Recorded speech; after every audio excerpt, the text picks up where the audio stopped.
1,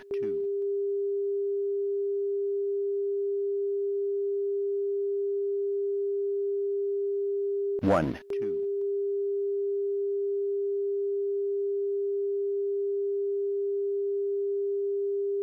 1,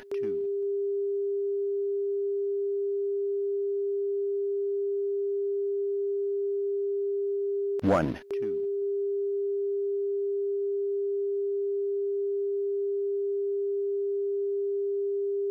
1,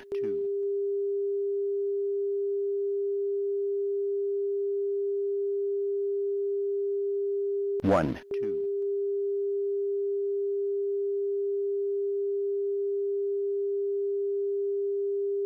1,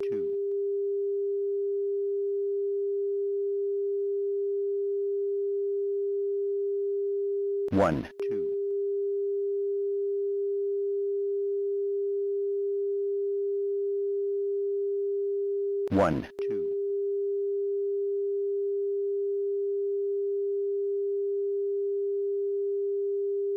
1,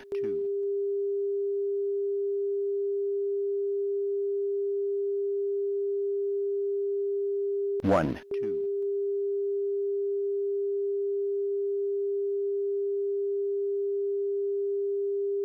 1,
My fellow Americans, I'm speaking to you tonight from behind the resolute desk in the Oval Office. In this sacred space, I'm surrounded by portraits of extraordinary American presidents. Thomas Jefferson wrote the immortal words that guide this nation. George Washington, who showed us presidents are not kings. Abraham Lincoln, who implored us to reject malice. Franklin Roosevelt, who inspired us to reject fear. I revere this office, but I love my country more. It's been the honor of my life to serve as your president. But in the defense of democracy, which is at stake, I think is more important than any title. I draw strength and I find joy in working for the American people. But this sacred task of perfecting our union is not about me.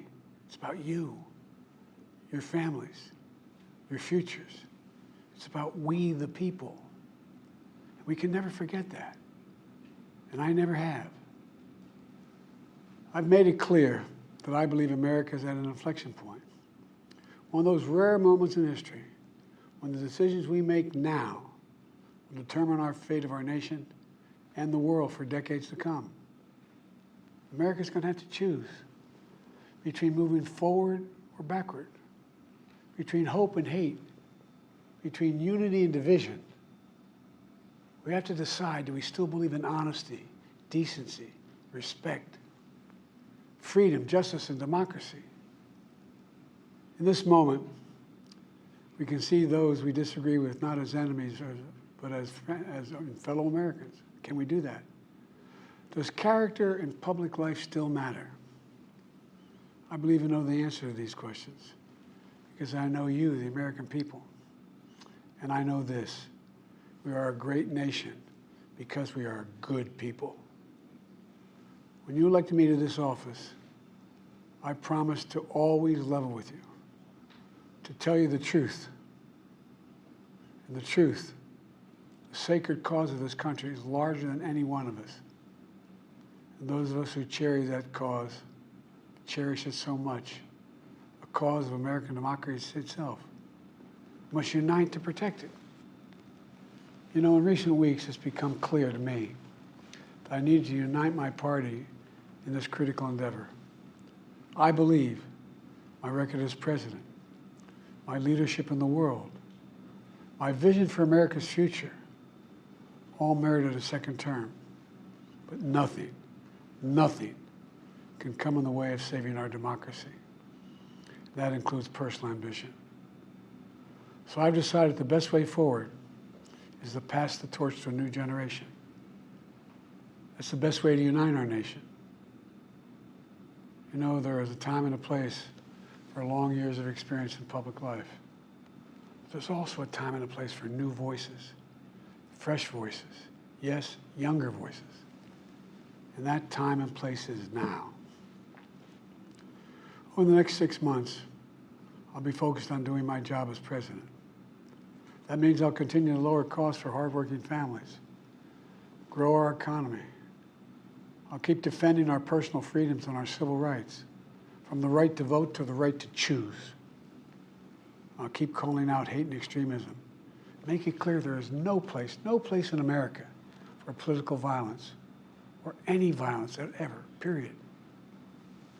I'm going to keep speaking out to protect our kids from gun violence, our planet from climate crisis that is the existential threat.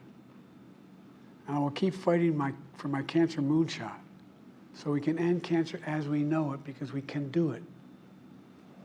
And I'm going to call for Supreme Court reform because this is critical to our democracy, Supreme Court reform.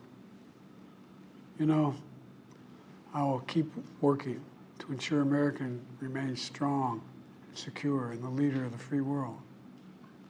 I'm the first president in this century to report to the American people that the United States is not at war anywhere in the world. We'll keep rallying a coalition of proud nations to stop Putin from taking over Ukraine and doing more damage.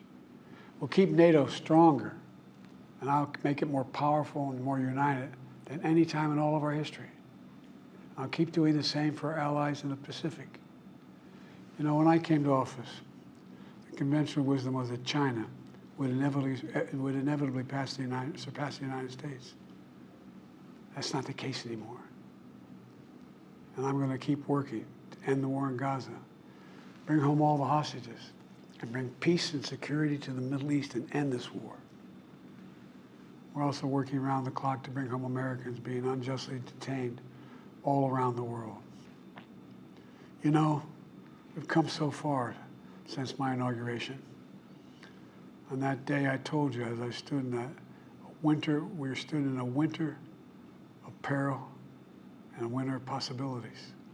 Peril and possibilities. We were in the grip of the worst pandemic in the century. The worst economic crisis since the Great Depression. The worst attack on our democracy since the Civil War. But we came together as Americans, and we got through it.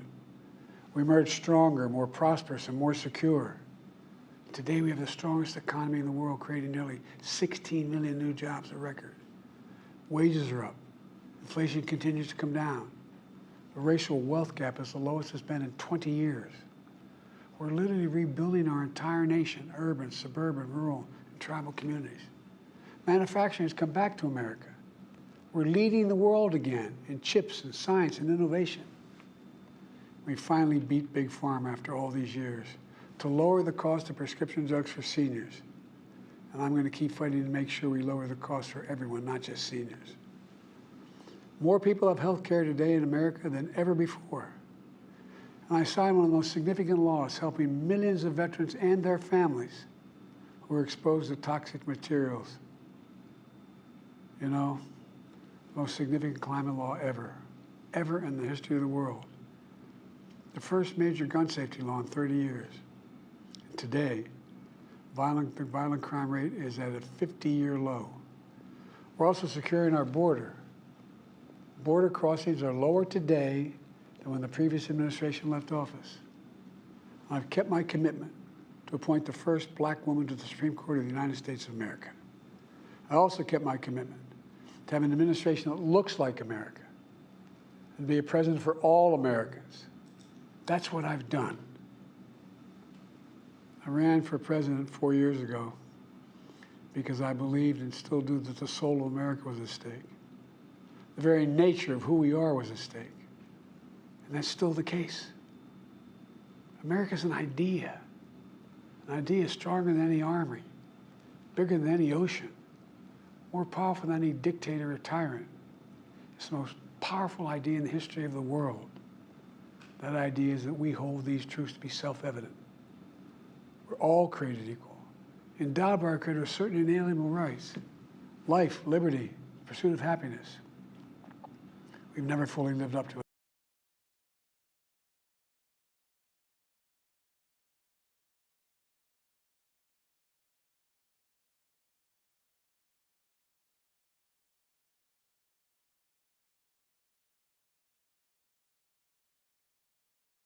I've made my views known. I would like to thank our great Vice President Kamala Harris. She's experienced, she's tough, she's capable. She's been an incredible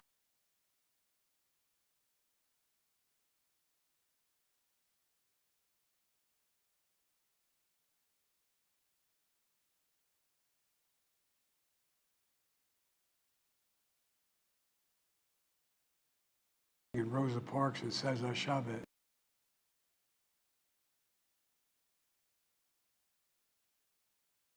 The convention have given America a monarchy, a republic. Franklin's response was a republic, if you can keep it. A republic, if you can keep it. Whether we keep our republic is now in your hands. My fellow Americans, it's been the privilege of my life to serve this nation for over 50 years. Nowhere else on earth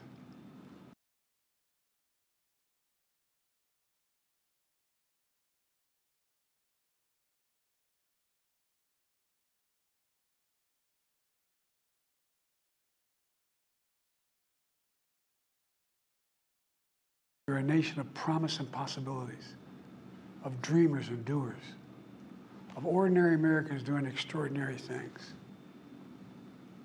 I've given my heart and my soul to our nation, like so many others. I've been blessed a million times in return with the love and support of the American people. I hope you have some idea how grateful I am to all of you. The great thing about America is here, kings and dictators do not rule, the people do. History is in your hands. The power is in your hands. The idea of America lies in your hands. You just have to keep faith, keep the faith, and remember who we are. We're the United States of America, and there's simply nothing beyond our capacity when we do it together. So let's act together, preserve our democracy. God bless you all.